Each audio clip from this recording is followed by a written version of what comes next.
จันเนยพอสมใจนั้นก็ลังคือเดียวกินเยอะ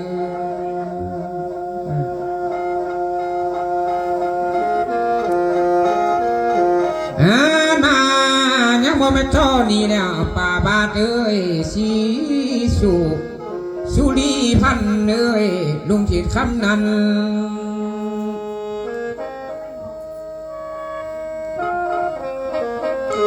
ขานมากินเมื่อทั้งข้าแก่ดอกนักแบกแข่งมันเยอะนั่นเลี้ยงแขกได้สาวกินเยอะ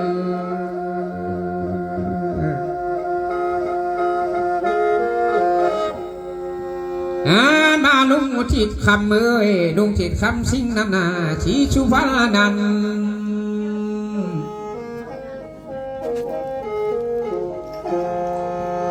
มาเชิญกินแม่ป่าโอ้ยสุริพันธ์เอ้ยขันมากินเมื่อทั้งขามันยาวเลี้ยงแค่ไรโหยขันมาลุงทองสุดหน้าสู่ชีวิตพันเอ้ยกินเมื่อทั้งคอตาน้อยตาอ่อนสางแดกินเยอะ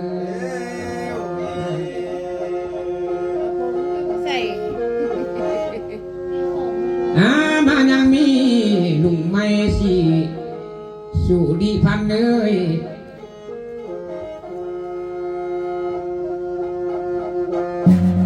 โอ้เชิญกินซะแม่กินทางตับมันอยู่เด้อแม่เติมมันอยู่กวงทอง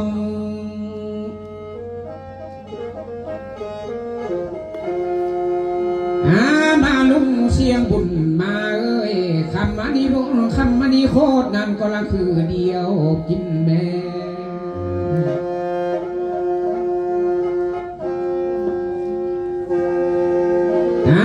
มากินเชิญกินแม่ลาเอ้ยลายบาลาได้แม่เพ่งพมนั้นแก่บุญพันเนื้อ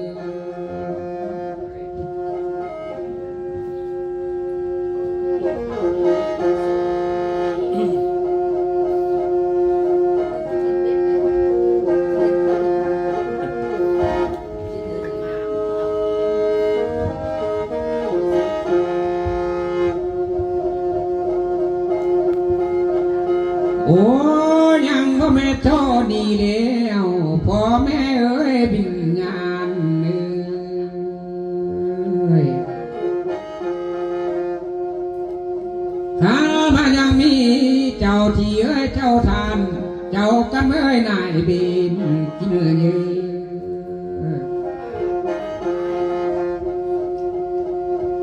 มาเชิญแม่บินญาณเอ้ยขันมามือเบื้องซ้ายจกกินแอบเขากินเมื่อทางเนื้อมือเบื้องขวาจกกินแอบเขาให้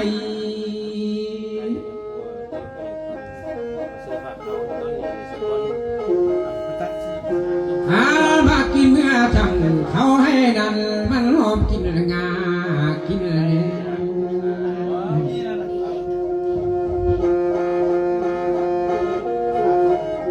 มาเชิญกินแม่พ่อแม่เอ้ยพิลญาณาน้องเอ้ยลานเอ้ยกินเมื่อทางแอบเข้าหน้ามันหอมกินโอ้ย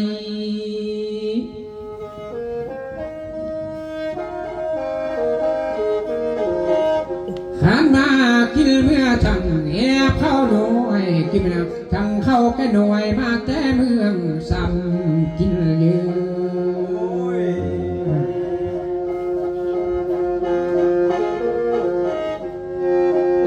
มาอย่างพ่อแม่ทอดีแล้วพ่อแม่เอ้ยบิญญาณเอ้ยขันมากินเมื่อจังมาเป็ดนั่งเพิ่นเสือทั้งเนื้อมาเกลือเชื่ออาปากินเมื่อจังมาพร้อมมาแค่นหอมสีกินเยอะ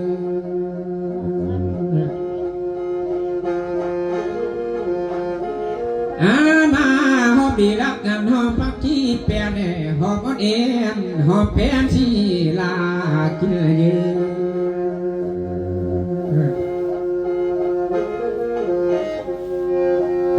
มาอย่างพ่อแม่ทอดีเนื้อ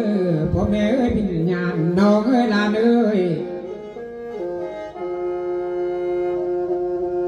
ข้ามาเสือชุดเจ้าแม่ชดน้ำต้มจังไรยาแห้งชดแก่งแค่จังไรยาเมื่อย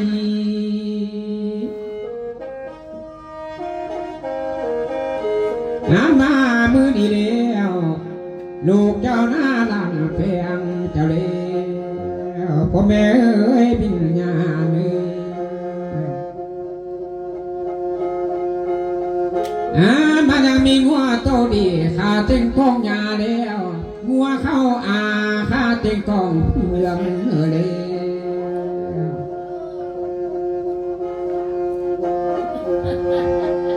โอ้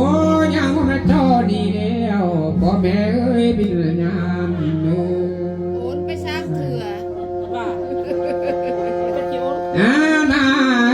สุดเจ้าแม่มีน้อยชาบกินแอบมีน้อยแท้กินหัวกินห่างกินเยอะพ่อแม่เอ้ยบินญาณลานเอ้ยน้องเอ้ย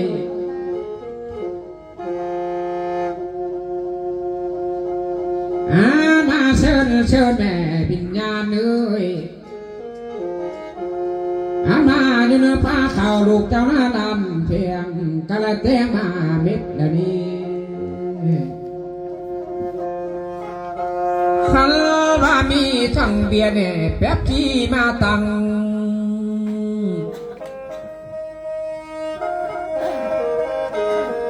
มาเชิญกินแม่บิญญาณเอ้ย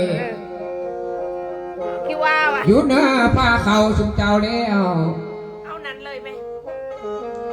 ในบ้านยังมีหมูไก่โฟมลาบไว้เจ้ากินเยอะขันว่ามาฮอดนี้บ่ลำควายเนี่ยบ่สั่งบ่กินหลายพ่อแม่เอ้ยบิญญาณเนื้อ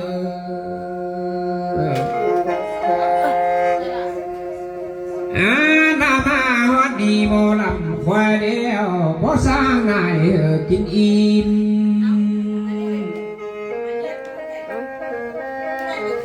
ขันมาวันเมื่อเด้อสุขเจ้ามาเอาเยอะวันเดินพื้นน้ำตาพี่น้ำชุ่มจะแม่ชอบกินเม็ดชูทีแม่พี่กินเม็ดชูเหนียว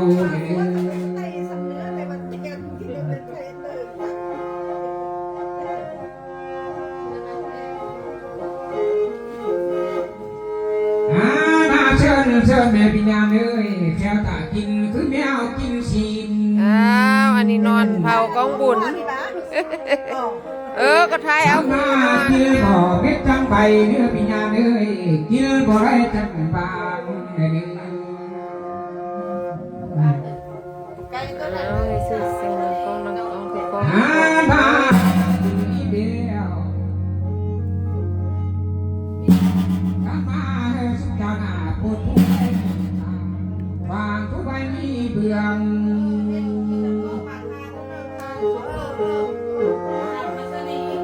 โอ้ยข้ามาลุงในเต่าหน้าที่กินเนื้อเอาทูตอกพี่น้องที่กินเนื้อเอาทูตำพ่อแม่เอ้ยบินญาณน้องเอ้ยหลานเนื้อ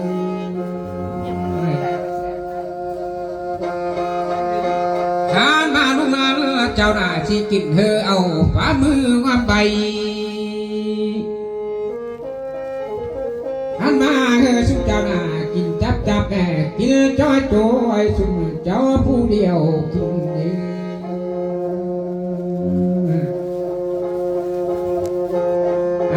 อมาวันดีพิญญาณเลยข้าพระพิญญากินข้าวแหล่น้อยนึงนาหมอลำเพิ่นกินหอบของเต่าแล้วกินข้าวแหล่หมอลำเพิ่นที่สมกองเมือเด้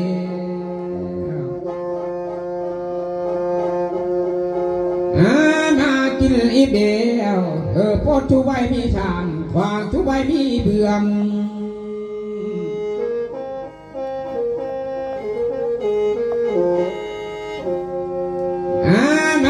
มาวัดดีแม่บ่ลำเอ้ยได้พระมาวัดนี้กว่าจะยุติใบกองทานใบสักวันขอสิมาก้าวย้อนนำพี่และน้องมาถึงขันสายเด้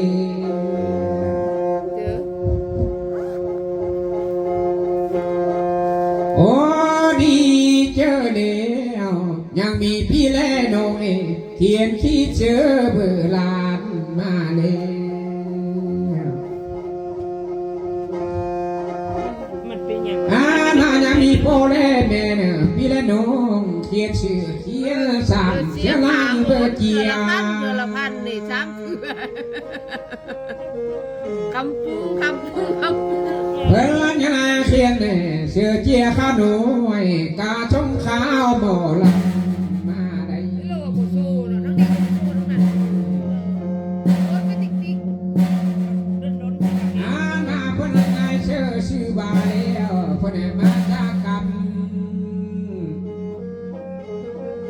เพื่อนมาแจกสมพันธ์คือหมอลำคอยเพื่อนยังไงเชื่อชื่อบาชื่อทาบุญสีคำมานี่โคตรนั้นก็นั่งคือเดียวเลยเด้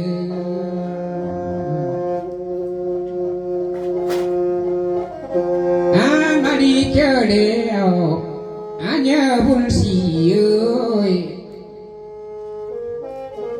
ขันมาและอาณาเชื่อคนโพดนั้นมาโพดบ่อนานดีเจอเด้อ มันหอดบ่ขึ้นนะจะคีบนะมีบางเถือนะ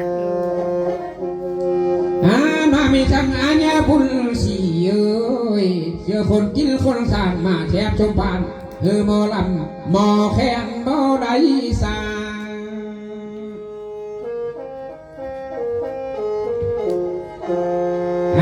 บ้านนี้เจอเด้ออายเอ้ยข้ามาทั้งอายบุญสีเพิ่นเดียวคำนี้พูดเอ้ยมาเนี่ยมีเงินหลายหมื่นมาแทนเงินหลายแสนมาปนเจ้าพ่อเดียวน้องขี้อวยฝนใสเนื้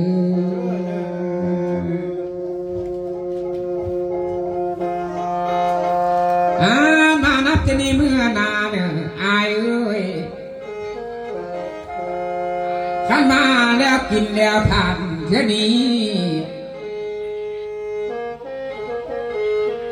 มาสุดเจ้าหน้าสร้างกองบุญฮอดบอนมันแล้วเนอะสร้างกองแก้วเชื่อดีฮอดเมืองผมเนื้ออันเนื้อ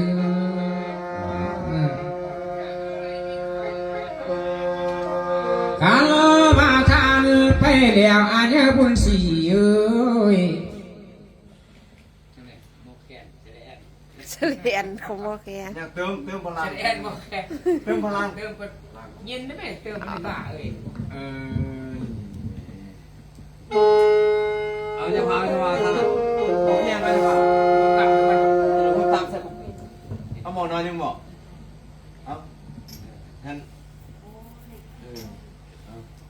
ไม่พอกันคักกันล่ะ ที่ถูกเขาแพ้เองกินเองแฉบ นี่ก็เนี่ยนั่นมันน่ะ แหงดึกจะได้แหงแสบเนาะเอาของดีเนาะ ขันลาข้าวฟองมาเนี่ยกินทั้งจ๊อกเลย ลากำปู เย็นเช้าเส้น ก็เย็นเนอะบนแม่ กับพวกแขกของ เมกาเมกา เมกาเนาะ แสดงองค์หนุ่มมา บ้าโอ้ยิงป้านโยนมา ป่านโดนมายังองค์หนุ่มมา เงินเราให้เพิ่นซื้อ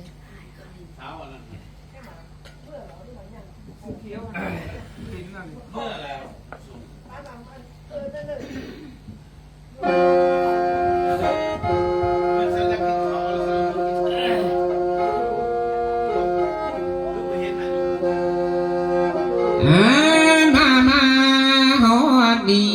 เด้ลาเอ้ย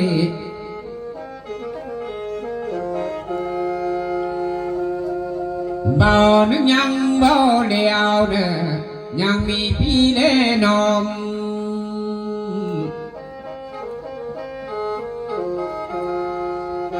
มาแต้มไอ้มึกนั่นมาสื่อแต้มสื่อสารนี่ก็เจอมือกันไว้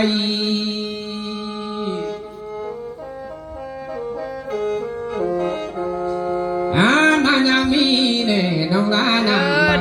แสงเอ้ยลาบังแสงขมานีคู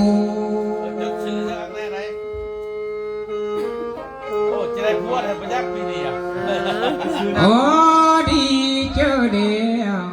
ลาเอ้ยบังแสงเอ้ย มายังมีหลายเอ้ย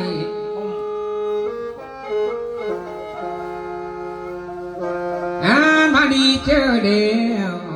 เงินหมื่นเข้ามาแทนแล้วขานมาน้องนายเอ้ยพันแสนคำมานี่โคตรเอ้ยเจ้าผู้มีเงินแสนมาปวนดีเจอเนื้อ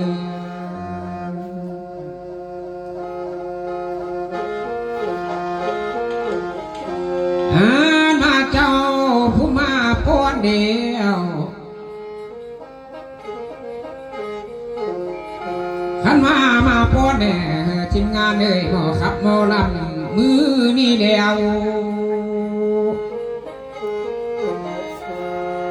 ขันมาเจ้าอย่าทุกข์อย่าอยากอย่าไหลหลังบ้าพินเจออันเดินลายเอ้ยบันแสง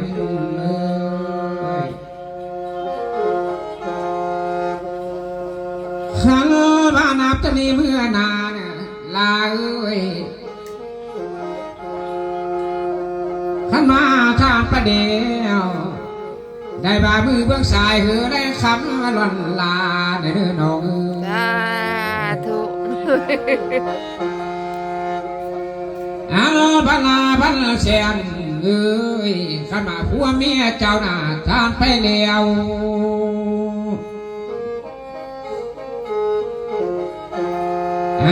มามือเบื้องขวาไรขันแต่เงินป่าพระดมไรกองเงินจะเนื้อน้องเนื้อ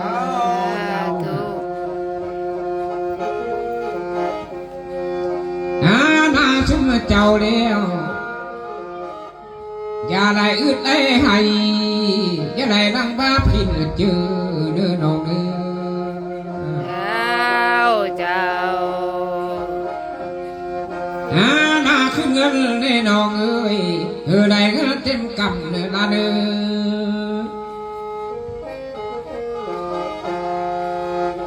อมาคือฉันเน่น้องเอ้ย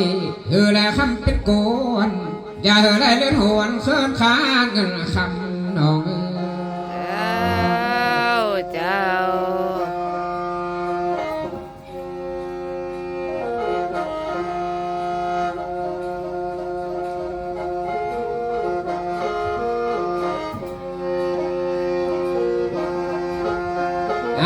มาเข้าผัวเมียเจ้าเนี่ยลาเอ้ยเป็นผัวหังเมียมีเด้อน้องเอ้ย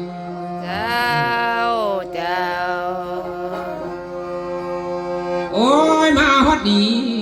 เบานึงยังเบาเดียว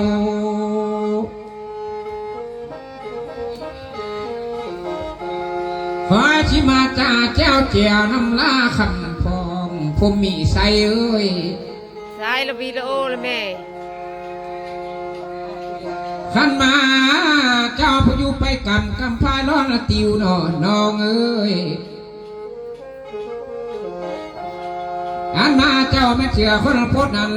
มาโพดก่อนานอะไรน้องเอ้ยเจ้าเลยแม่เจ้าว่าเจ้าอยู่นี่เจ้าก็เจอโอ้ยข้ามาน้องนาขันฟองเอ้ยผู้มีใส่เอ้ยเจ้าแม่เชื่อคนกินคนทานมาแทนจนพาเนื้อหม้อแขนหม้อลำควายขันมาแช่มือเสาได้บุญได้น้องเอ้ยขันมาแช่มือสอยมือแดงเจ้าได้บุญกวางน้องละเอ้ยขันฟองเมียเอ้ยหม้อแขน